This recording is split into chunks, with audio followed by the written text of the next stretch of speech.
Hello and welcome to another episode of the Small Agency Talk Show. I am Chip Griffin, the founder of Saga, the Small Agency Growth Alliance, and I am very happy to have with me today my good friend Patrick Rogan of Ignition HR. Welcome to the show, Patrick. Well, thanks, Chip. It's great to be here. It is fantabulous to have you here on a nice summer Friday, so hopefully all of our viewers are excited for the weekend, hopefully get a few hours off at least. I know agency owners tend to be workaholics, but you might as well get a little bit of R&R this weekend. Yeah, I enjoy the outdoors. It's gorgeous down our way, so I hope everyone enjoys it outside. I certainly will. How about you? I may get outside a little bit. I've got my brother visiting this weekend from the D.C. area up to New Hampshire, so I think we'll be visiting them down near the beach here at some point. And, of course, I know you're right on the water, so you'll, I'm sure, have a chance to take in the ocean views. We'll be out on the boat, I think, so looking Nice. forward to it, yeah. Excellent. Well, if you are watching this and if you have questions that you'd like us to answer or feedback that you'd like to share, feel free to use the chat function on whatever platform you're watching on. And of course, given Patrick's background, I think it makes sense to talk about HR issues today.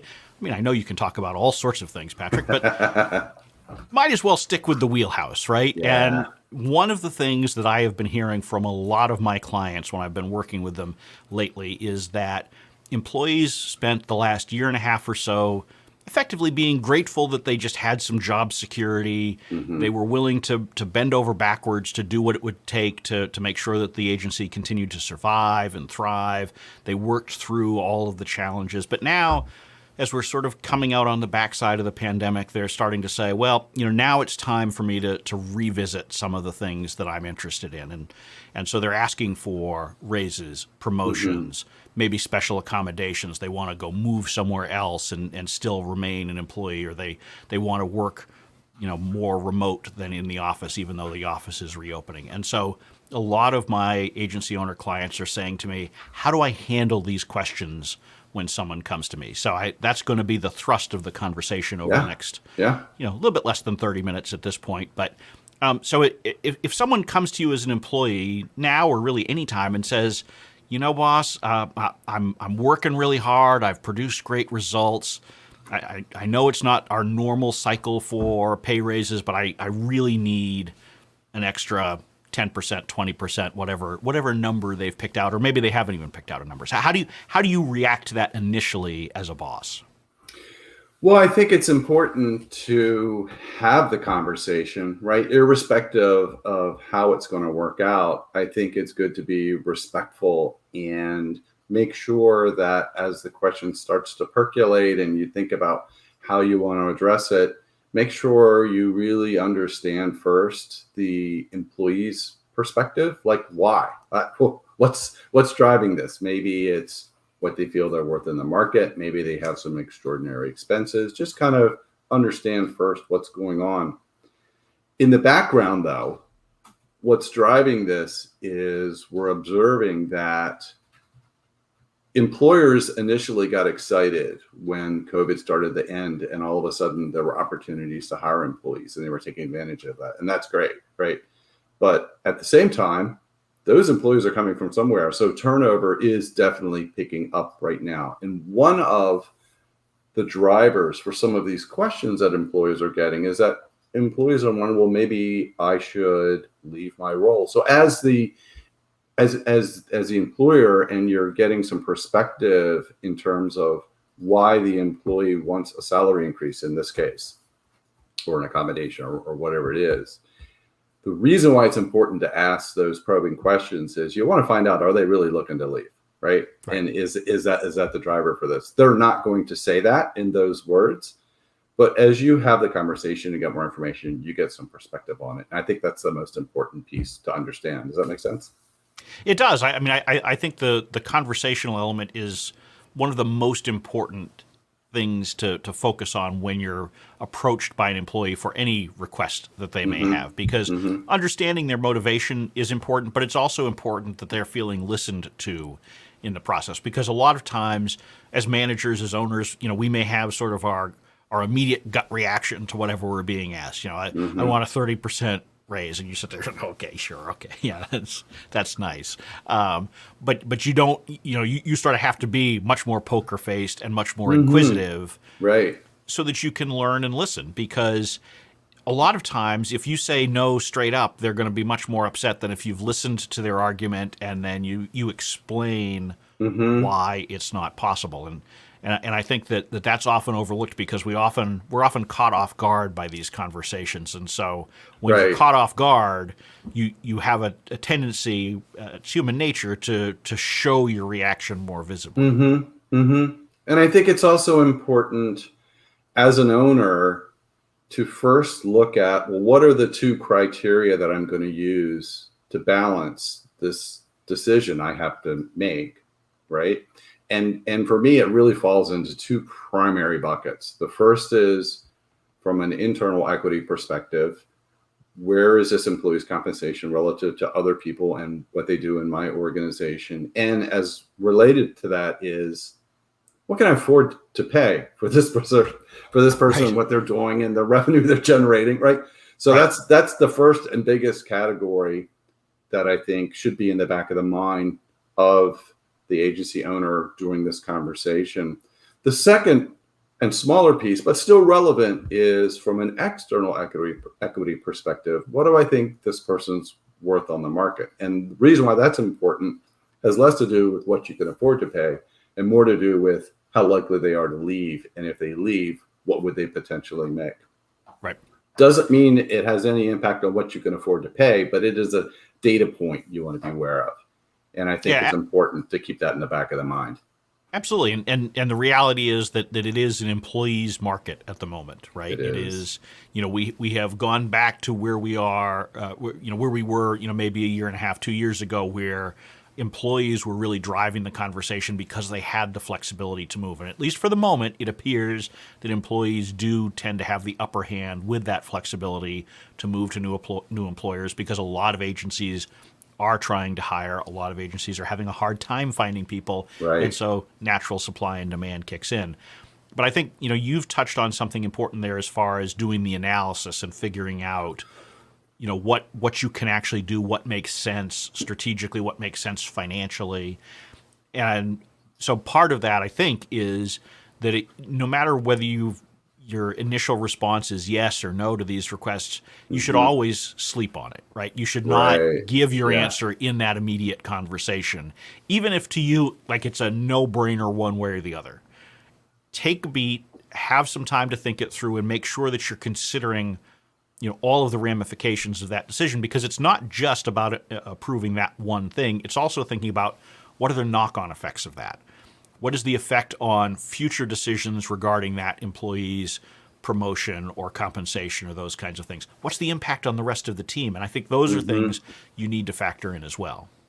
I totally agree, Chip. I think sometimes what I observe is decisions that are made out of desperation. So you have an employee who's working on a key account that's really important, and they've asked for a salary increase, and you're desperate, right? We can't. This is my rainmaker on this account. I can't lose this person. So yes, let's not talk about it anymore. Yes, I will give you the 30% Right.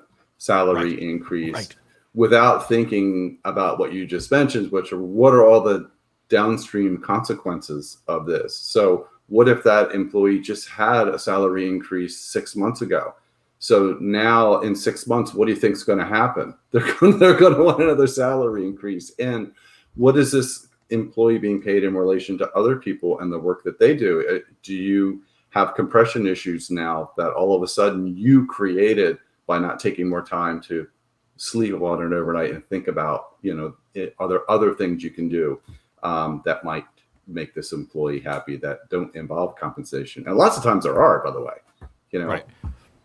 So, but I agree with you. It's not a situation where you want to make a rash decision. And even if you do have the answer in your mind, whether it's yes, no, or somewhere in between, by quickly saying, yes, we can do this, no, we can't do this, or this is what I'm willing to do.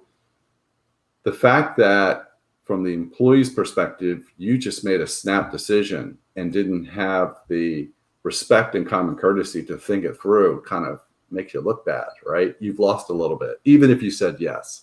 Right. Well, if you say yes, they then think they didn't ask for enough, right? Yeah. So you have to be. I mean, it's like when we're proposing something to a new client, and if you say, well, I could do it for this, and they're like, okay, done, let's sign the contract right now. Your immediate reaction is, oh my Right. God, I didn't ask for nearly enough.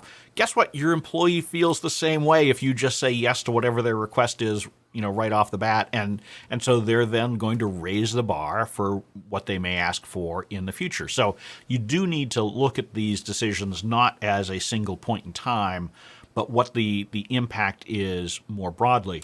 And I think it speaks also to the need for agencies or really any business to have a compensation strategy, to have an employee management strategy, Right. to figure out how you're going to handle these things so that, of course, you can make exceptions from time to time, whether it's rules or finances, but you should have a general approach to it that allows you to make a rational decision at any given time and allows you to think through, what does this mean 12, 24, 36 months from now? Mm-hmm. And keep in mind, too, that there are other compensated related and employee motivation related levers that you have that you can use that aren't necessarily salary increase. A salary increase is something you're going to live with for the total tenure of that employee's time with you. And you're going to live with, if you do a 20% salary increase today, you're going to live with the multiplier effect of that throughout their entire tenure with you. And it might be the right thing to do. And if it is, I say, go ahead and do it. But maybe the reason is we've had a really crunch time period over the last 6 months, and I need to reward my employee for that. Well, there are other things you can do other than a salary increase. You could do a bonus. You could have, if you have a year-end bonus program, maybe it goes in there. Maybe you want to give some more vacation time or training or other things that the employee values that they would feel like they're getting a fair shake. So while I think sometimes a salary increase is the absolute right thing to do, other times I feel like it's the worst solution to a problem that could have been solved more creatively.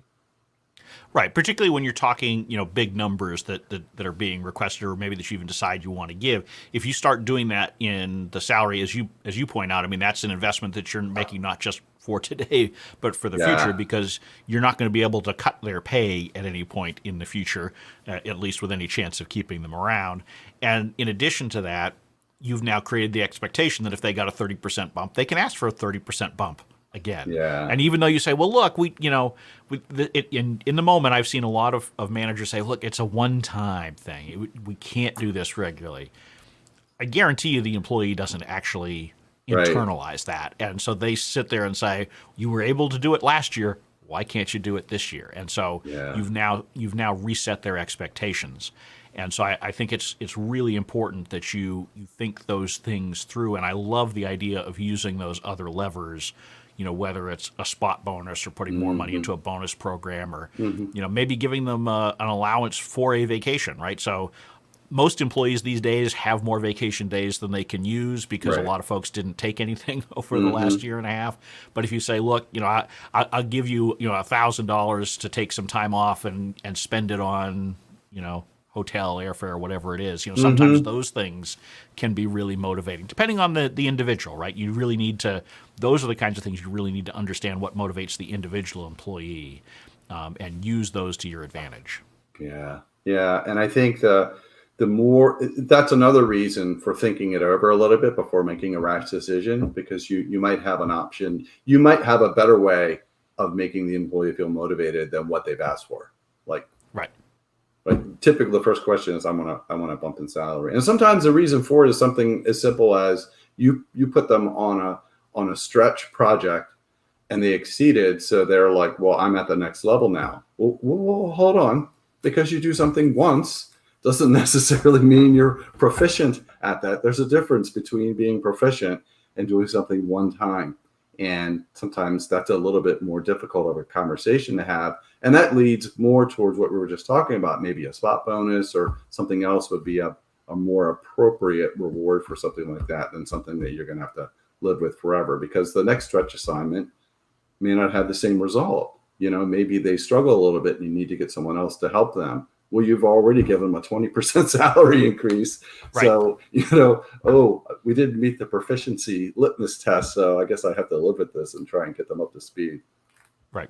And I think a lot of what we've talked about has been sort of, cautions as to why you might not want to agree to a request or the full request.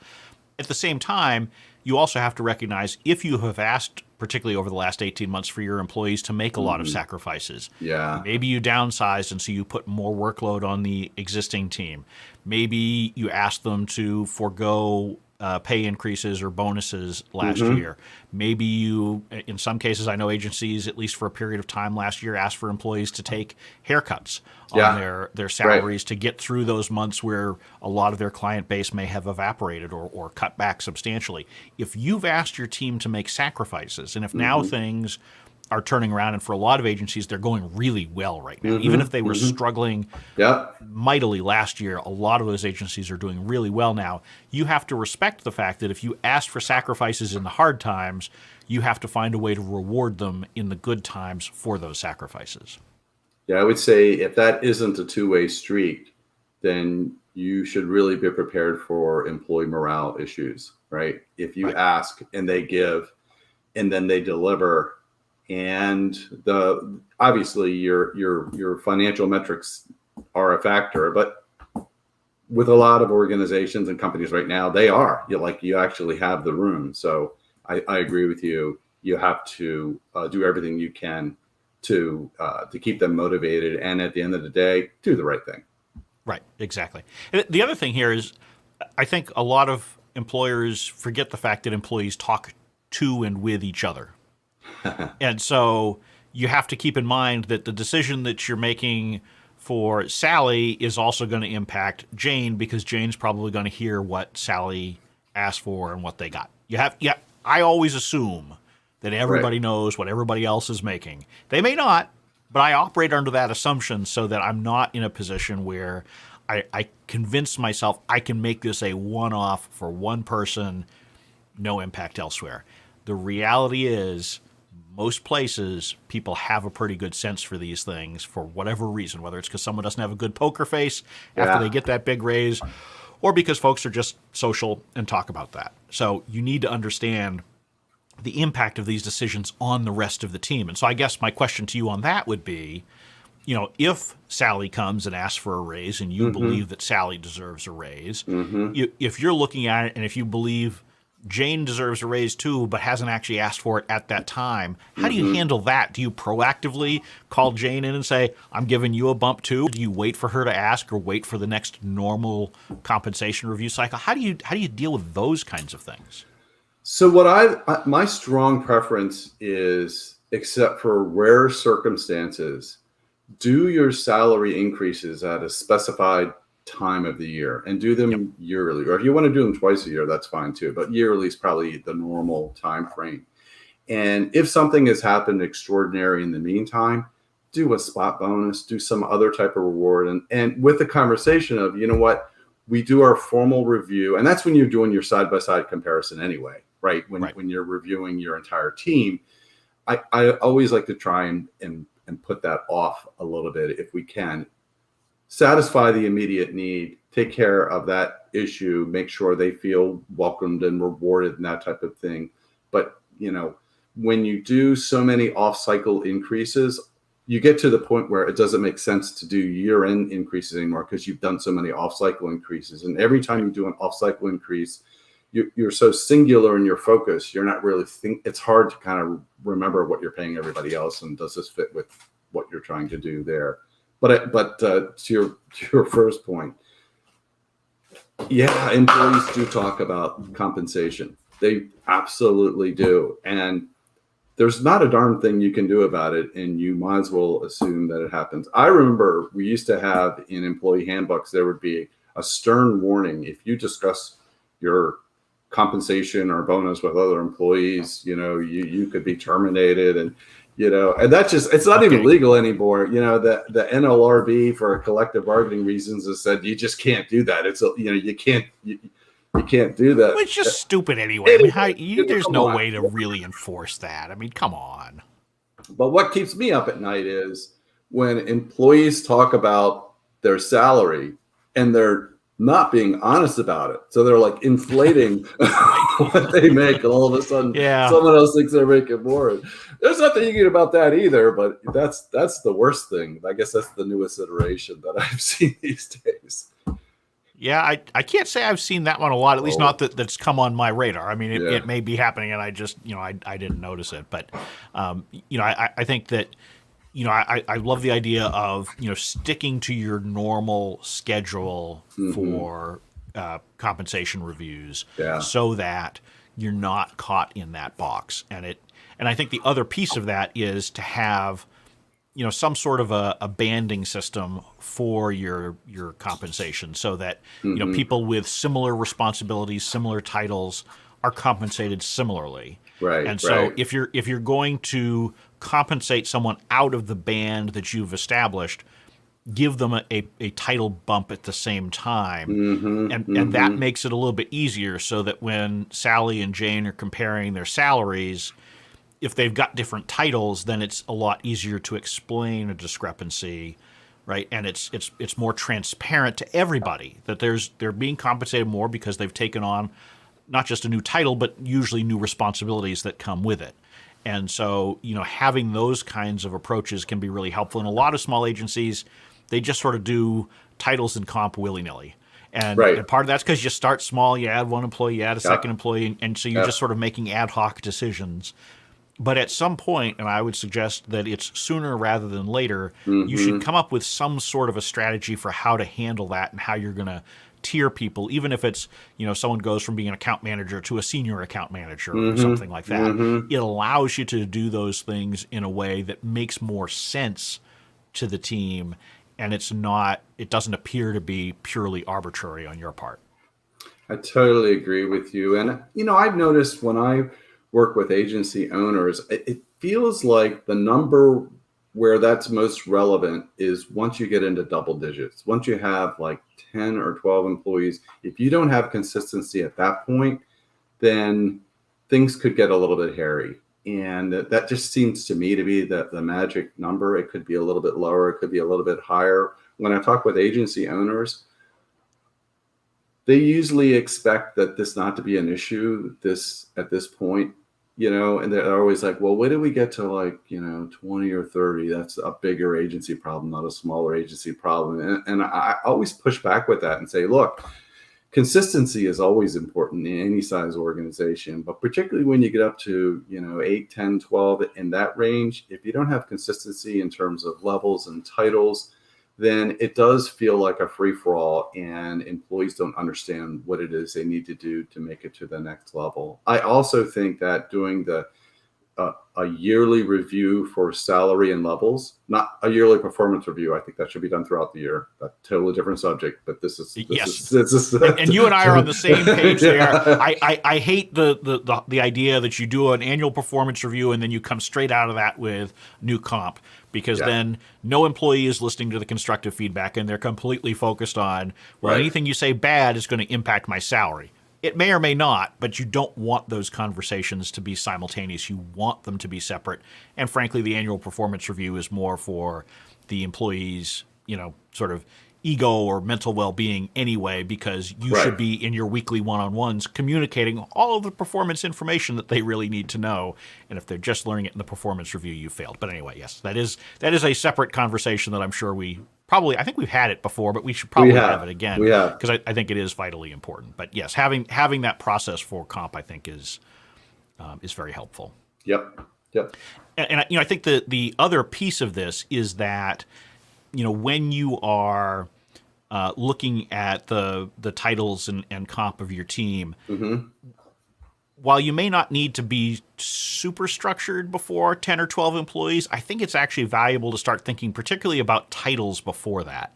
Because one of the problems that a lot of agencies have is that when they are 5 or 6 employees, there is a tendency for title inflation.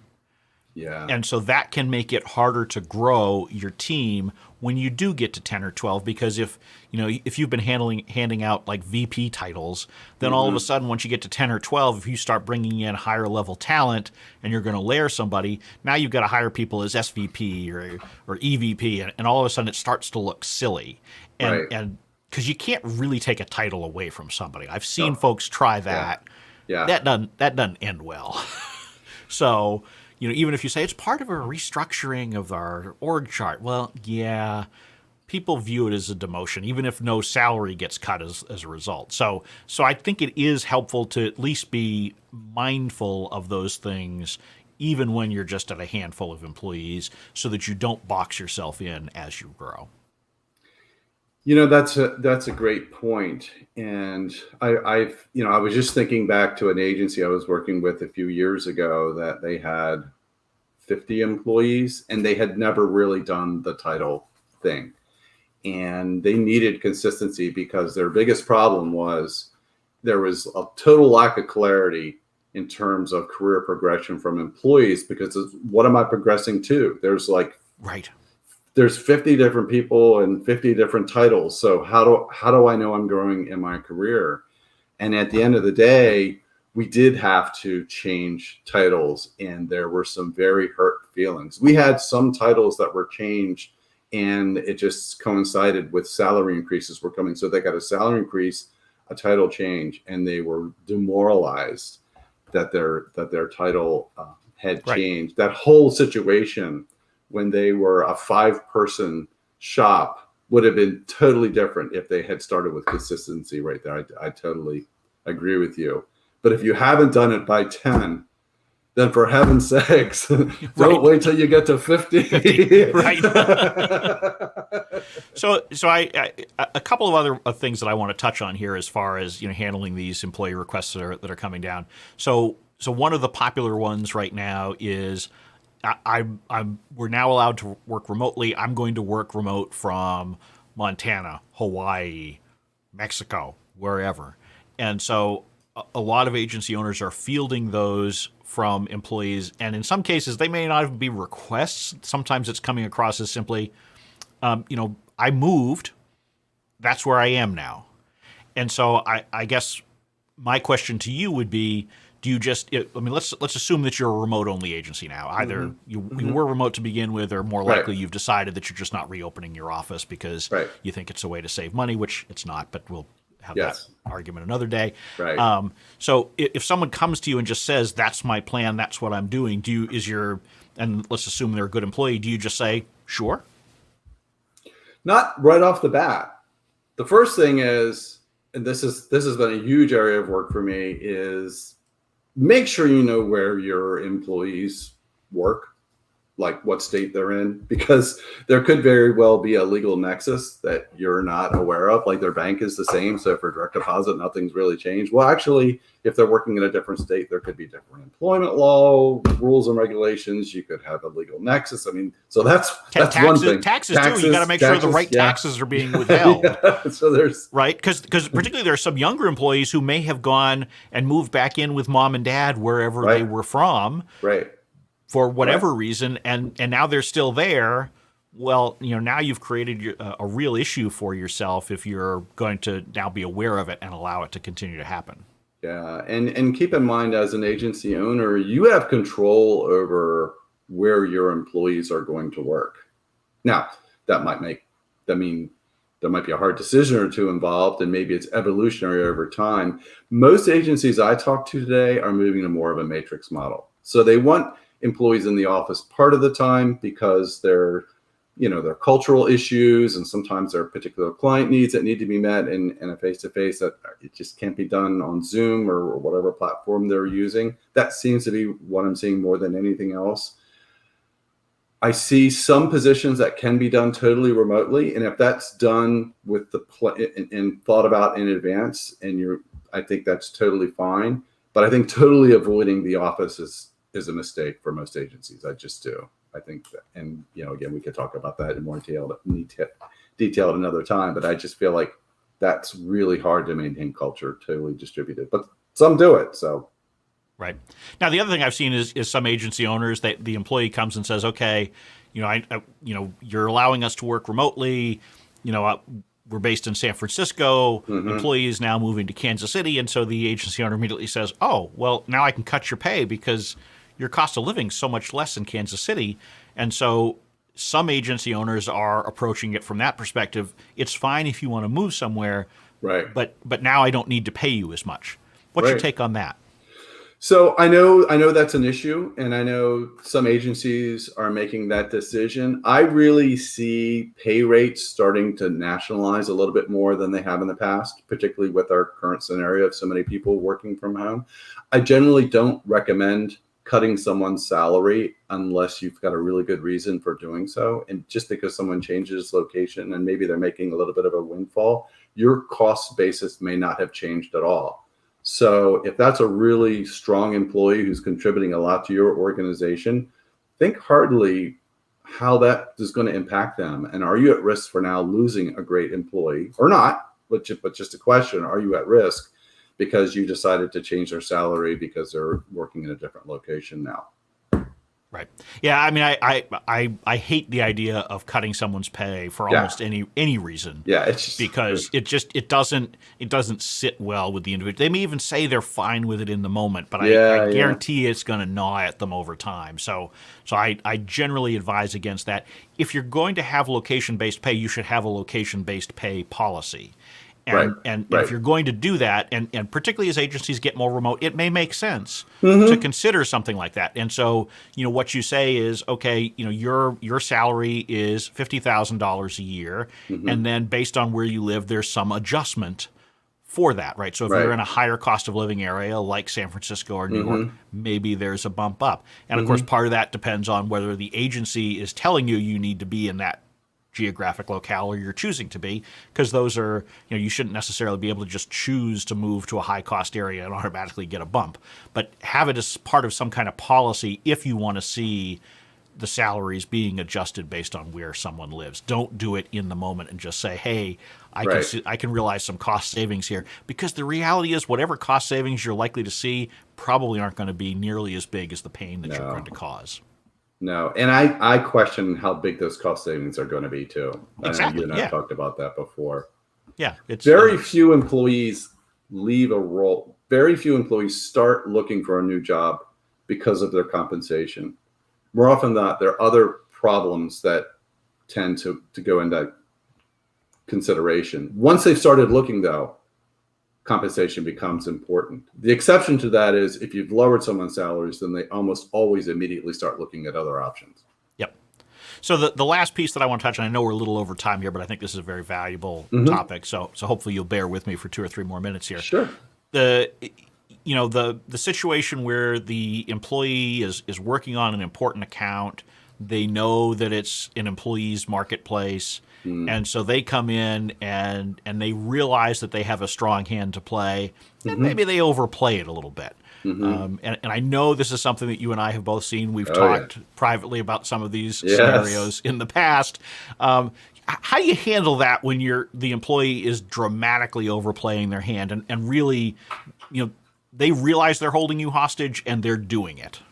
Right. So those are times when more often than not a difficult decision needs to be made. The easiest thing to do is just to give in. And giving in might be, giving the scenario, the right thing to do. But bear in mind, when you make a decision out of desperation, you almost always live to regret it. And I would say look at other options, have the conversation, be respectful, but sometimes you have to hold your ground a little bit. And if you think of all the other bad things that could happen when you make this decision, sometimes, yeah, again, spending a night or two to think about it before making that decision can go a long way. Yeah, I think it's important not to make a snap decision in those cases, but I am a strong believer that you should never allow yourself to be held hostage by anybody, whether that's a vendor, a client, an employee, anyone.